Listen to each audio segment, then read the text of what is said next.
Ay, ayaw makinig sa akin, ha? Isusumbong kita kay mama. Ay, ayaw mo talaga, ha? Isusumbong kita. Anak, totoo ba sinabi ng kapatid mo na magkikipag-meet ka sa jowa mo? Ay, tatawa ka talaga. Anak, makinig ka sa akin. Totoo ba? Diba, anak? Bata mo pa. Bawal ka pa magjojowa. Tapos, magkikipag-meet ka doon sa labas, ha? Yes. Napagalitan siya. Ha? Makikipag-meet ka pa sa jowa mo, ha? Anak, makinig ka sa akin, ha? Mama, ayaw makinig sa'yo, mama. Ay, may pakis-kis pang nalalaman. At dahil dyan, babawiin ko yung cellphone mo. Akin na! Yay! Deserve mo yan! Matigas kasi ang ulo mo, anak. Diba sabi ko sa'yo, bawal ka bang magjowa? Siyempre, bawal ka magkikipag-meet doon sa labas. Kaya ngayon, hindi ko ibibigay yung cellphone mo. Mama, wag mo yung ibigay ang cellphone niya. Magkikipag-meet lang yan sa jowa niya. Kahapon kasi, nakita ko siya, pupunta siya sa jowa niya. Kaya wag mo yung ibigay, mama. Hayaan mong umiyak yan. O anak, hindi ko ibibigay ang cellphone yan. Oh, anong nalabas? Ha? Huwag mong gamitin ang motor ng kapatid mo, okay? Stay at home. Ay, anong walang pake? Motor ko yan, ha? Motor ko yan. Ay, ayaw makinig. Mama, oh! Anak! Yes! Hindi na siya makikipag-meet sa jowa niya. Hi, kapatid kong maldita! Sige! Paluin mo ako! Sabi natin na umahiya ka naman kay tita!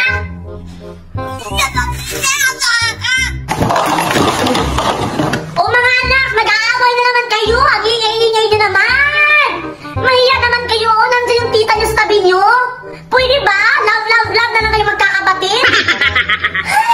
Ibigay mo na lang kasi sa akin yung jowa mo!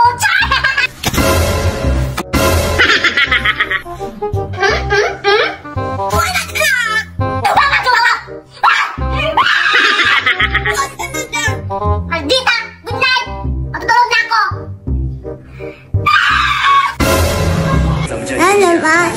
Anong pwede na? Na makikipag-meet ka sa jowa mo sa labas! Sige na! Ay, naku anak, kung hindi ka lang talaga cute, hindi kita papayagan! Sige, makipag-meet ka sa jowa mo, total cute ka naman! Kagaya sa kapatid mo, siyempre, mana sa nanay!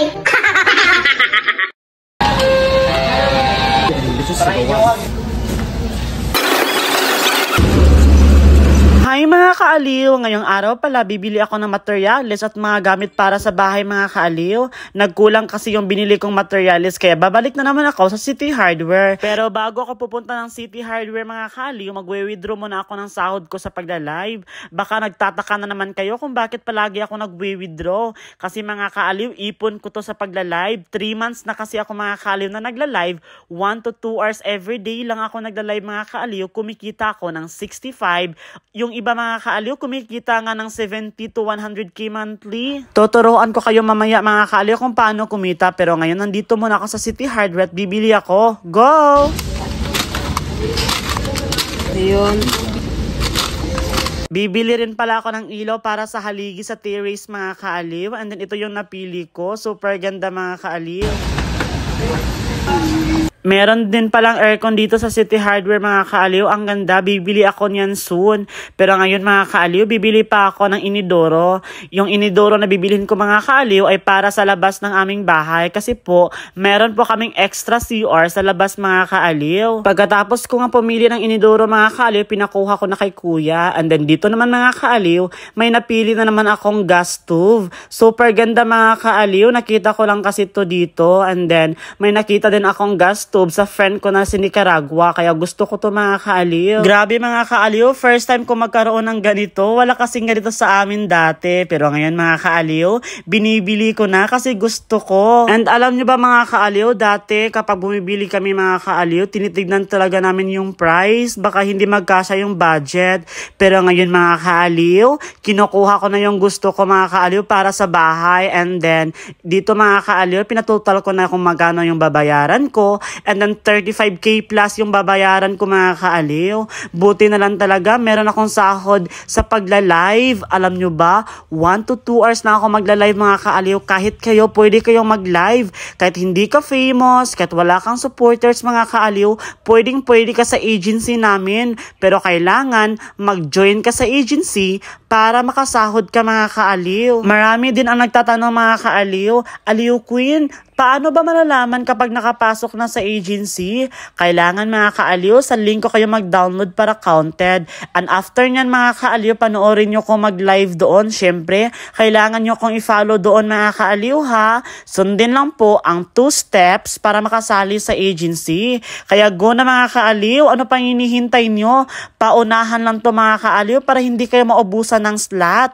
Go mga kaaliw, wala namang mawawala kung itatry nyo mga kaaliw. Ako nga, akala ko dati hindi to totoo, kaya go!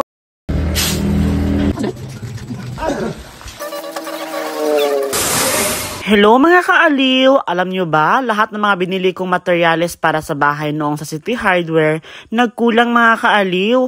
Medyo malaki kasi yung bahay ko, kaya nagkulang yung materyales. Kaya syempre mga kaaliw, bibilihin natin yung mga nagkulang na materyales. Alam nyo ba mga kaaliw, super excited ako matapos tong bahay ko. Kayo ba? Excited ba kayo mga kaaliw? Huwag kayo mag-alala, mag-house tour ako soon. Pero grabe mga kaaliw, super laki ng tulong na pagla-live ko ng 1 to 2 hours everyday.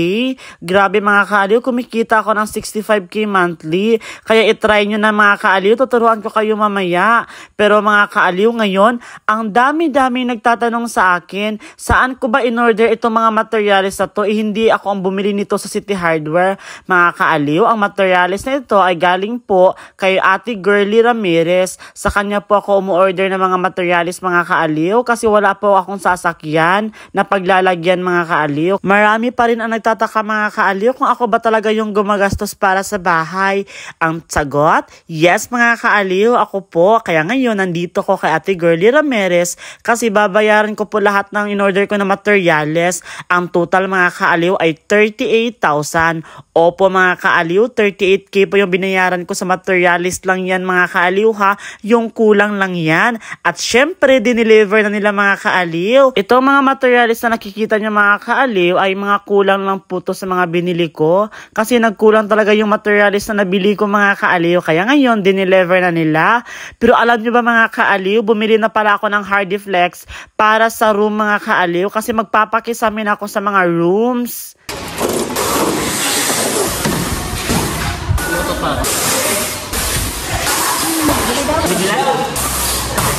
O, diba mga kaaliw, ready na yung pangkesami para sa mga kwarto. Yes mga kaaliw, ang Hardiflex po ay para lang po sa mga kwarto. Iba po ang gagamitin ko sa sala at saka sa kusina. Kaya abangan nyo mga kaaliw. Nga pala, tuturuan ko kayo kung paano ako kumikita ng 65k monthly. Magla-live lang ng 1 to 2 hours everyday. Pwede ka nang kumita 15 days lang. Kaya join na to our agency. Sundin ang steps.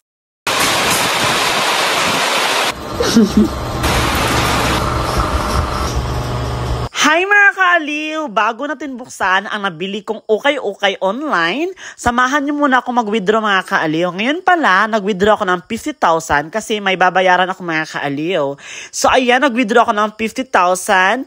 And of course, ito na mga kaaliw, bubuksan na natin ang nabili kong ukay-ukay from online mga kaaliw. Ayan, so start na tayo mga kaaliw. Syempre mga kaaliw, mag-comment kayo ha kung ano ang favorite outfit niyo kasi susuotin ko yan pang content mga kaaliw. So ito ang unang outfit, yellow.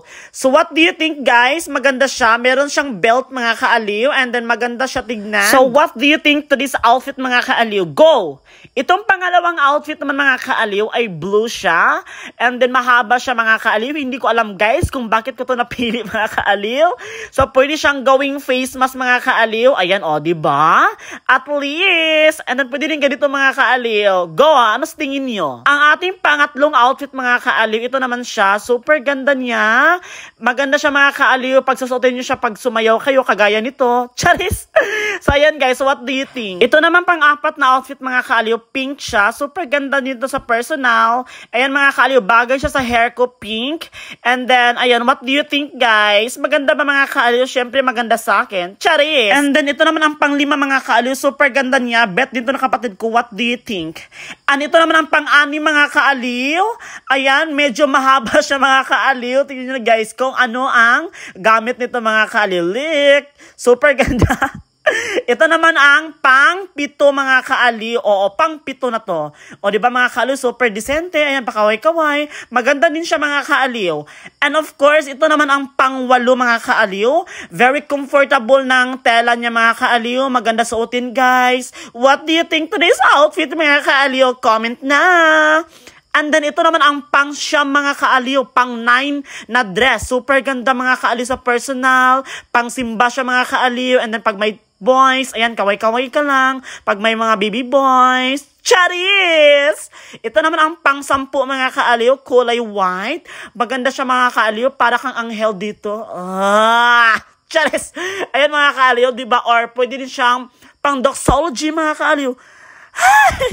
Charis! Go mga kaaliw! Ito naman ang pang-11 na dress mga kaaliw. Medyo gusto ko to mga kaaliw kasi fit siya sa akin. And then may slit para akong si Michelle Marquez de Filipinas!